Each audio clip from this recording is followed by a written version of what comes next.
تعلیم کب دی؟ امتحان کے بعد۔ امتحان کس چیز کا ہوا؟ تزکیہ نفس۔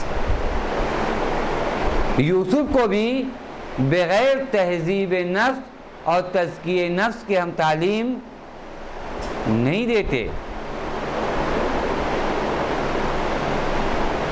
یوسف کو بھی اگر مقام تعلیم میں لے کر آتے ہیں تو پہلے یوسف کے نفس کی تہذیب ہو جائے، لِنُعَلِّمَهُ مِن تَأْوِيلِ الْأَحَادِيثِ، کیونکہ معیار علم نہیں ہے، معیار یہ ہے کہ یہ علم کس دل میں جائے۔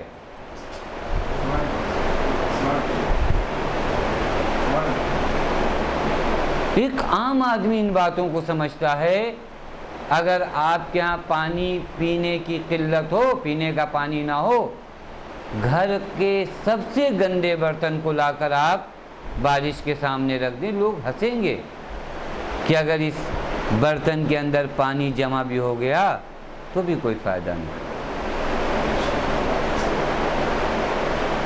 اگر اس برتن میں پانی جمع بھی ہو جائے تو بھی کوئی فائدہ نہیں ہے۔ برتن کو صرف پانی کے سامنے لا کے رکھنے سے آپ کا مسئلہ حل ہونے والا نہیں ہے۔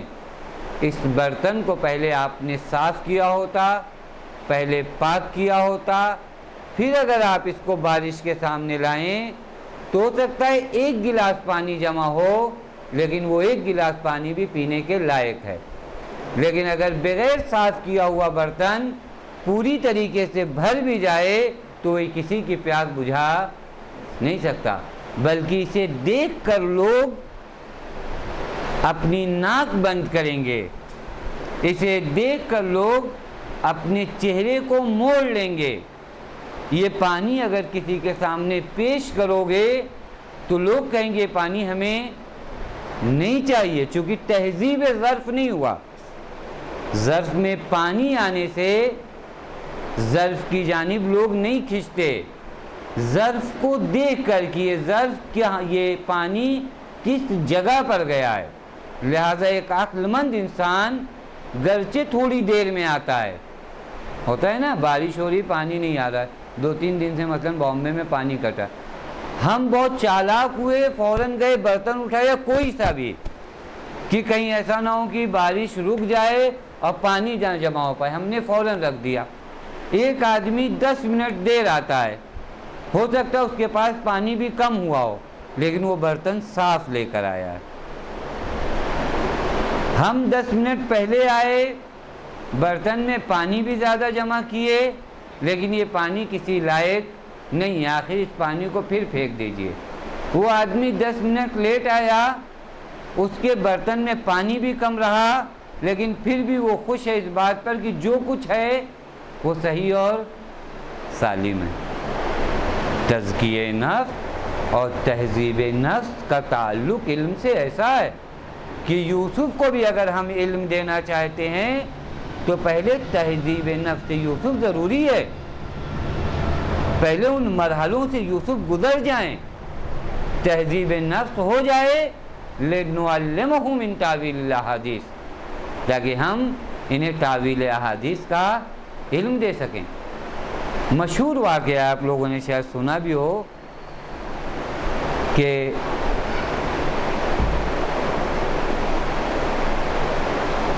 ابن سیرین نام کا ایک معبر خواب ہے، یعنی جو خوابوں کی تعبیر بتاتا ہے۔ دیکھیں اللہ جزا کیسے دیتا ہے، ہم لوگوں کو یوں ہی چاہیے جزا، اللہ کب جزا دیتا ہے۔ تعبیر خواب کے لیے عرض کیا میں نے کہ واقعی یہ مرحلہ سخت ہے، یہ ہر ایک کو نصیب نہیں ہے، مگر یہ کہ بزرگوں کے بعض اشاروں کی بنیاد پر ہم جیسے لوگ یہ کہہ دیں کہ یہ علامت ہے، یقین کے ساتھ ہمارے جیسے لوگ تو کم از کم کچھ بھی یہاں نہیں کر سکتے، کیونکہ اس کے لیے بہت بڑے مرحلے طے کرنے پڑتے ہیں۔ ابن سیرین خوابوں کی تعبیر بتانے کے ایک بہت بڑے عالم، حتیٰ جن کے کتابیں اس سلسلے میں موجود ہیں۔ معلوم ہے آپ کو یہ علم تعبیر خواب ابن سیرین کو بعنوان انعام ملا۔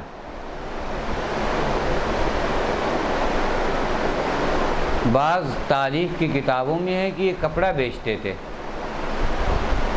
ایک عورت نے انہیں بلایا،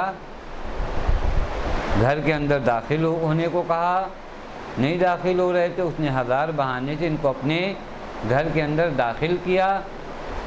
جب گھر میں ان کی انٹری ہو گئی تو عورت نے زنا کی ڈیمانڈ کیا کہ آپ ہمارے ساتھ زنا کیجئے۔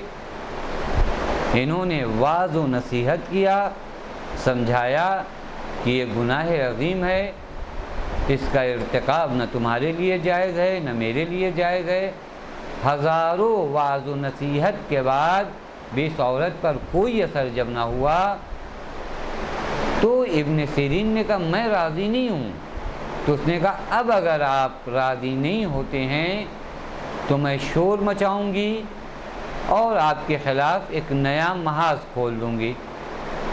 ابن سیرین نے کہا اچھا جب بات یہاں تک ہے تو مجھے اتنی فرصت دو کہ میں گھر کی لیٹرین کا استعمال کر سکوں، اور وہاں پہنچے، اور وہاں پہنچنے کے بعد ان غلاظتوں کو اپنے اوپر ملا اور اس کے بعد اس کے سامنے حاضر ہوئے۔ اس نے جو یہ منظر دیکھا فوراً دھکے مار کے ابن سیرین کو اپنے گھر سے باہر کیا۔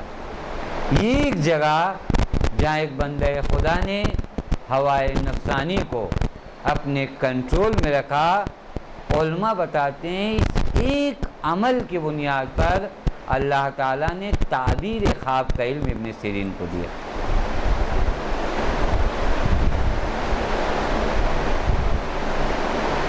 یوں نہیں ملتا، اصطلاحات کو یاد کرنے کے بعد علم نہیں حاصل ہوتا۔ 2 4 10 موٹی کتابوں کو یاد کر لینے سے علم حاصل نہیں ہوتا۔ العلم نورون، علم نور ہے۔ نور کی انٹری وہاں ہوتی ہے جہاں پاکیزگی، طہارت موجود ہو۔ یوں ہی نہیں ہے کہ ہم آئیں اور آنے کے بعد کچھ پڑھنا شروع کر دیں اور لامحالہ ہمیں کچھ مل جائے گا، نہیں۔ العلم نور، اصطلاحات یاد کرنے سے کوئی عالم نہیں ہوتا، بلکہ مرحلہ تہذیب نفس کو جب تک انسان گزار نہ لے، یہ علم اگر وہاں آتا ہے تو اتنا ہی نقصان دہ ہے، یعنی فائدے کے بجائے نقصان کرتا ہے، اور شدید نقصان کرتا ہے، شدت کے ساتھ نقصان کرتا ہے۔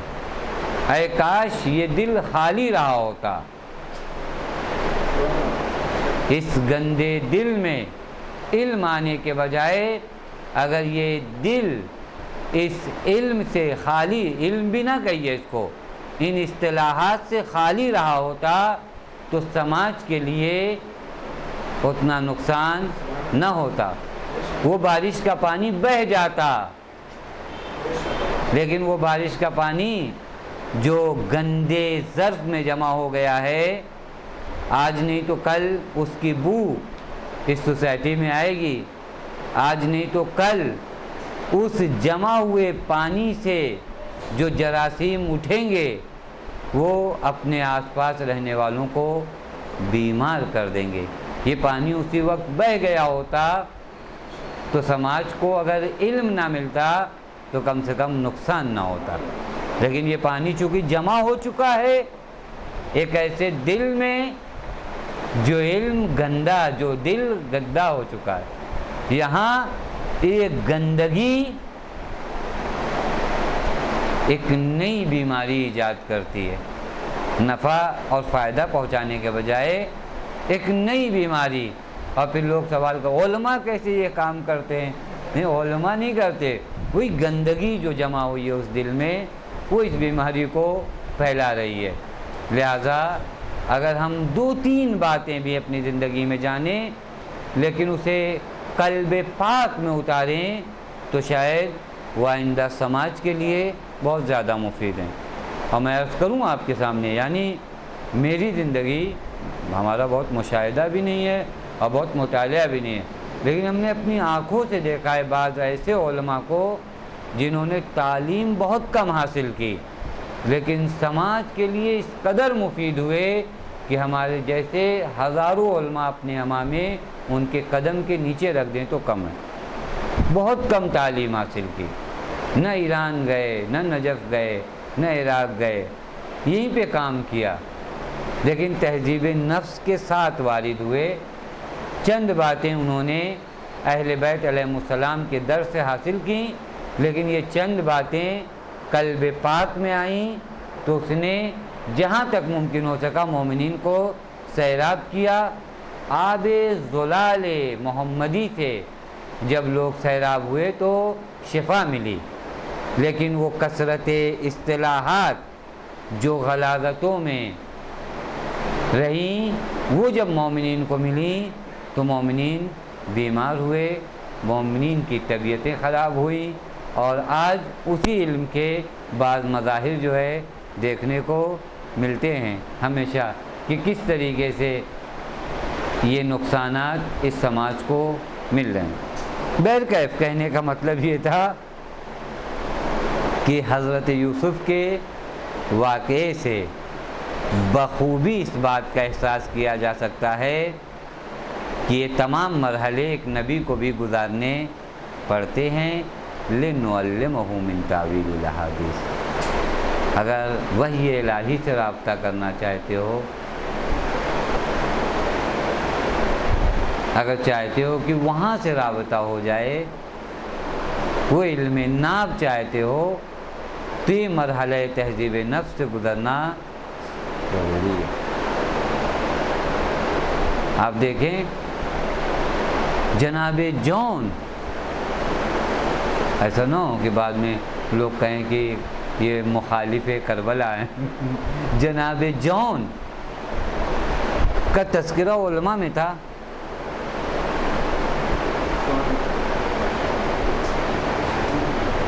ابو موسیٰ اشعری کا تذکرہ علماء میں تھا۔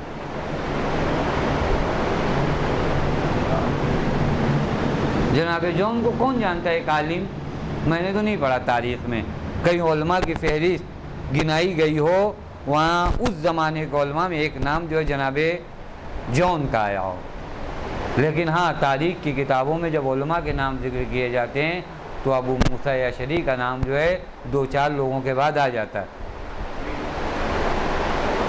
اصطلاحات یاد کرنے کے بعد اگر کوئی دین کا خیر خواہ ہوتا تو سب سے پہلا آدمی ابو موسیٰ اشعری کربلا کے شہیدوں میں ہوتا۔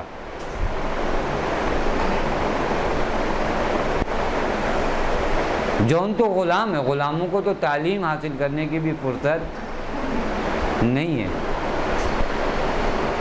لیکن وہ 1-2 معرفت جو قلب پاک میں آ جائے،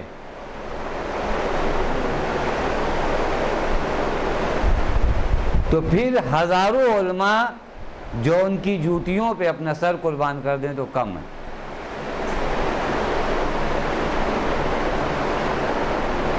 کیونکہ یہ قلب پاک ہے، یہ دل پاک ہے۔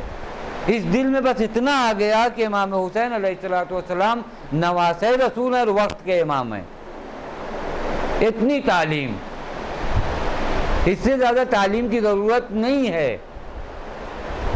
اتنا اگر قلب پاک میں آ جائے، پاک دل میں آ جائے تو وہ اس منزل میں آتا ہے جہاں جناب عباس موجود ہیں۔ حد ہو گئی ہے انتہا۔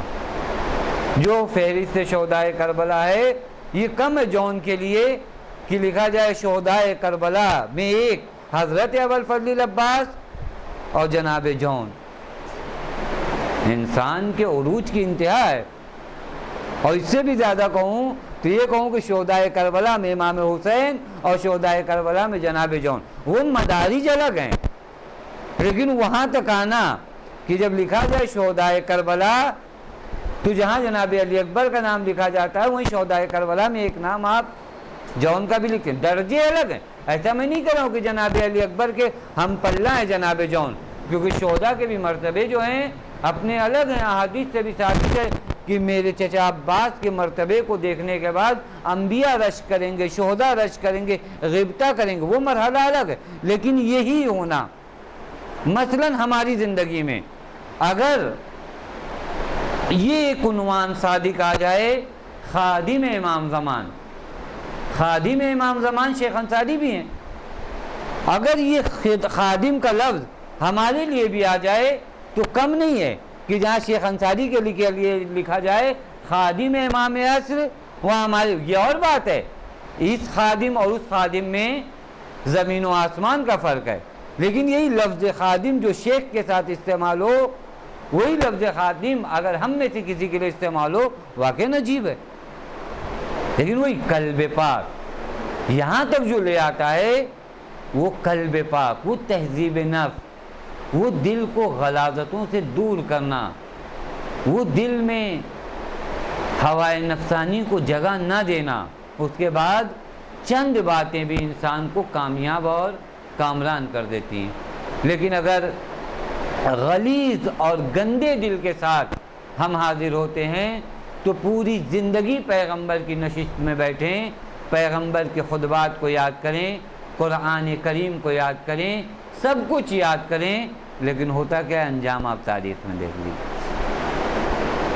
لِنُعَلِّمَهُ مِن تَأْوِيلِ الْأَحَادِيثِ، یہ اتنے مرحلے جو ہم نے طے کیے وہ اس لیے کہ یوسف کو تاویل احادیث کا علم دیا گیا۔ بس میں آپ کے لیے اور اپنے لیے یہ کہوں کہ یہ جو انعام الہی جناب یوسف کو ملا، یہ پہلی بار بھی نہیں تھا اور آخری بار بھی نہیں تھا۔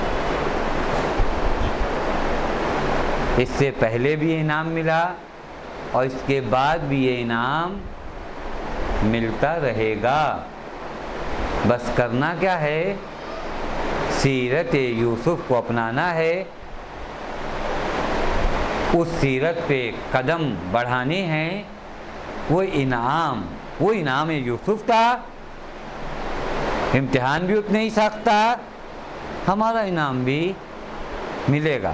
پہلی بار بھی یہ انعام نہیں تھا اور آخری بار بھی یہ انعام نہیں ہے۔ قرآن جو کہہ رہے لِنُعَلِّمَهُ مِن تَأْوِيلِ الْأَحَادِيثِ، یعنی تم کو بھی یہ ایک سبب ہے کہ ایسا کرو گے، لِنُعَلِّمَهُ مِن تَأْوِيلِ الْأَحَادِيثِ، تم بھی ان مرحلوں میں آتے ہو۔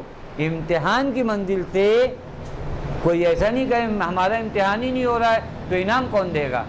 نہیں، امتحان سب کا ہو رہا ہے۔ کہاں بچنا ہے، کیسے آپ کے اوپر حملہ ہوتا ہے۔ ایک آدمی جو بڑھاپے کی منزلوں میں جی رہا ہے، اس کا امتحان تو زنا سے نہیں ہوگا۔ ایک بچہ یا ایک انسان جو ہزاروں عیش و عشرت میں ہے، اس کا امتحان تو غربت کے ذریعے نہیں ہوگا۔ امتحان اور انعام میں ایک سنخیت ہے، کس پوزیشن کے ہیں، کہاں آپ کو امتحان دینا ہے۔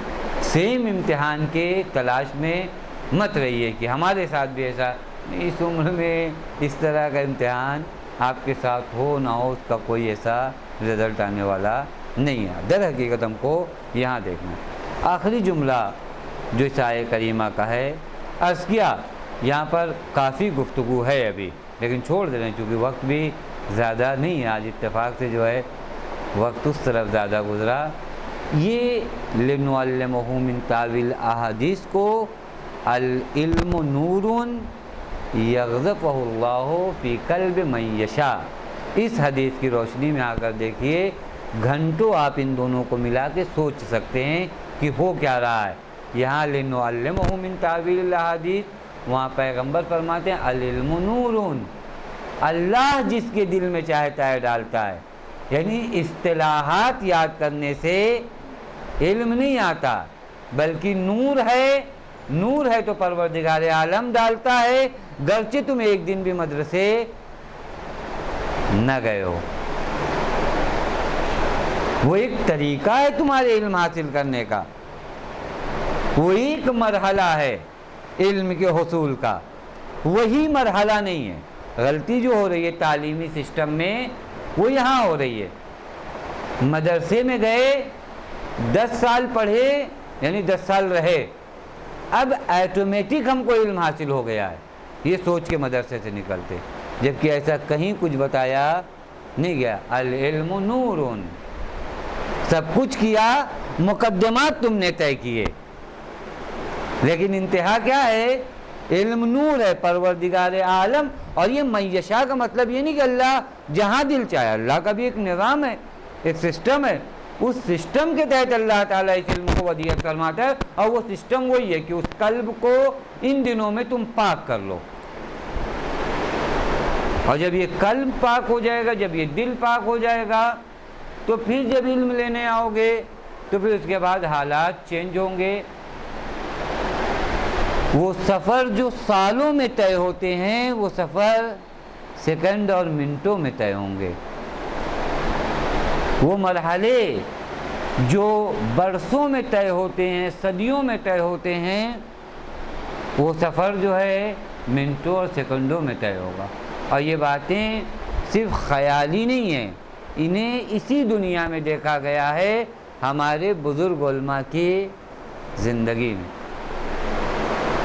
کیونکہ جب اللہ حقیقی علم دیتا ہے، وہ علم اب واقعاً جو ہے ڈر رہا ہوں گھڑی سے بھی، وہ علم جو اللہ عطا کرتا ہے وہ اصطلاحات نہیں ہے۔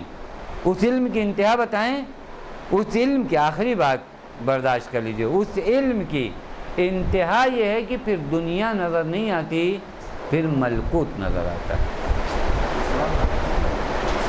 وہ جو پیغمبر کہیں العلم نورون، وہ فلسفہ اور منطق نہیں ہے، وہ فقہ و اصول نہیں ہے۔ العلم نورون یعنی دنیا سے وابستگی ٹوٹ جاتی ہے، آخرت سے وابستہ ہو جاتے ہو، اور علم اسے کہتے ہی ہے جہاں شے حقیقت میں دکھائی دینے لگے، جہاں اشیاء حقیقی طریقے سے دکھائی دینے لگے، علم حقیقی وہ ہے۔ اور وہ کب ڈالے گا؟ اللہ ڈالے گا، کہ جب تمہیں ملکوت دکھائی دینے لگے، جب تمہیں آخرت دکھائی دینے لگے، جب دنیا کی وابستگیاں ختم ہو جائیں اور وابستہ ہو جاؤ آخرت سے، تو یہ وہی ہے العلم نور۔ یہ مرحلہ ہے جو انسان کو طے کرنا ہے۔ اب ان تمام چیزوں کے بعد آخر میں پروردگار عالم کیا کہتا ہے؟ کہ اللہ اپنے امر پر غالب ہے۔ یہاں پر بھی گفتگو ہے، اسے ایک لفظ کو چھوڑ دیتے ہیں، وگرنہ آخر میں اس کا حق جو ہے ادا نہیں ہو پائے گا۔ صلی علی محمد و آل محمد۔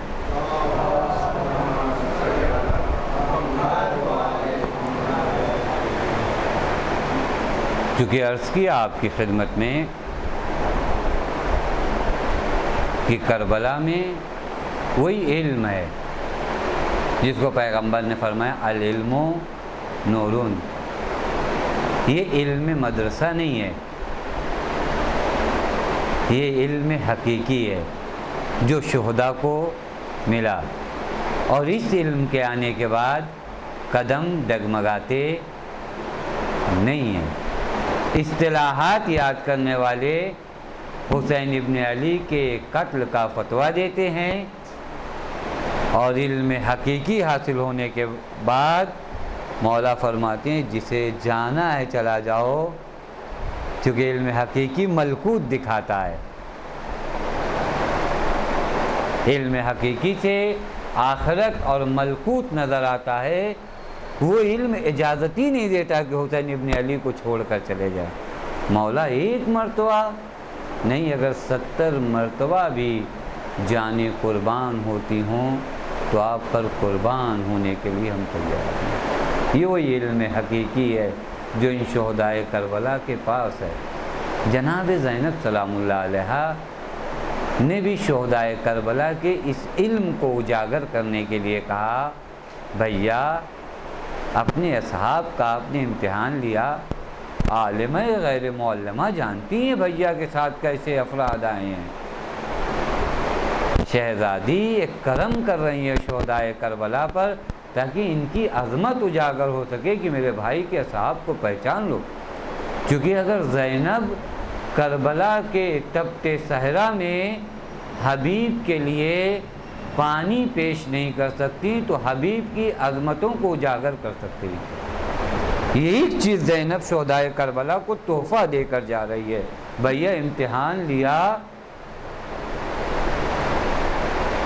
صحابی نے سنا، اصحاب کے پاس پہنچتا ہے، ارے تم یہ کیا کر رہے ہو؟ تم جنگ کی تیاریوں کی بات کر رہے ہو اور ثانیہ زہرا کو ہم پر اعتماد نہیں ہے. یہ سننا تھا.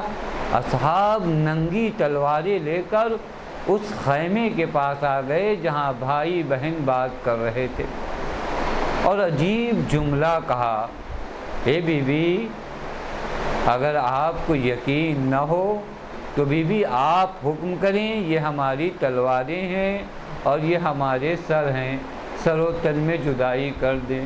میں کہوں گا اے اصحاب حسینی، بڑا احترام کیا تم نے زینب کا، بڑا اکرام کیا تم نے زینب کا. تم کو یہ برداشت نہیں تھا کہ شہزادی یہ سوچ لیں، لیکن ذرا بعد عطر عاشور آؤ، یہی زینب ہے. زینب بھائی کو تنے تنہا دیکھ رہی ہے اور یہی تو آواز دیتی ہے، اے عباس حسین تنہا ہے، اکبر حسین تنہا ہے. لیکن جب کوئی آواز نہ آئی تو شہزادی نے ایک مرتبہ پسر سعد کا رخ کیا. اے پسر سعد، ارے تو کھڑا دیکھ رہا ہے، میرا ماجایا شہید کیا جا رہا ہے، میرا دل کہتا ہے شہداء کے لاشیں تڑپ گئے ہوں گے. اے شہزادی ہمیں معاف کر دیجئے گا، ارے موت نے مجبور کیا ہے، وگرنہ کربلا کے تپتے صحرا میں آپ کی آواز استغاثہ تنہا نہ رہ جاتی، ہم ضرور آتے. الا لعنۃ اللہ علی قوم الظالمین سیعلم الذین ظلموا ای منقلب ینقلبون. انا للہ و انا الیہ راجعون. رضا بقضائہ و تسلیما لامرہ. بار الہ تجھے تیرے حق کا واسطہ، آل محمد کے حق کا واسطہ، ہم میں جو بیمار انہیں شفائے کامل و عاجل عنایت فرما. بار الہ تجھے تیرے حق کا واسطہ، آل محمد کے حق کا واسطہ، ہم میں جو پریشان حال ان کی پریشانیوں کو دور فرما. بار الہ تجھے تیرے حق کا واسطہ، آل محمد کے حق کا واسطہ، معبود ہماری اس مختصر سی عبادت کو قبول فرما. بار الہ تجھے تیرے حق کا واسطہ، آل محمد کے حق کا واسطہ، ہم سب کو حج و زیارات سے مشرف فرما. بار الہ تجھے تیرے حق کا واسطہ، آل محمد کے حق کا واسطہ، معبود اتباع عالیات کی حفاظت فرما. بار الہ تجھے تیرے حق کا واسطہ، آل محمد کے حق کا واسطہ، معبود ہماری قوم میں اتحاد فرما. بار الہ تجھے تیرے حق کا واسطہ، آل محمد کے حق کا واسطہ، معبود ہمیں انتشار اور اختلاف سے دور فرما. بار الہ تجھے تیرے حق کا واسطہ، آل محمد کے حق کا واسطہ، معبود جہاں کہیں بھی شیعان حیدر کرار ہوں انہیں اپنے حفظ و امان میں رکھ. بار الہ تجھے تیرے حق کا واسطہ، آل محمد کے حق کا واسطہ، معبود تجھے ثانیہ زہرا حضرت زینب سلام اللہ علیہا کا واسطہ، وارث عدل و انصاف امام زمان کے ظہور میں تعجیل فرما. ہمیں ان کے اعوان و انصار میں شمار فرما. ربنا تقبل منا انک انت السمیع العلیم.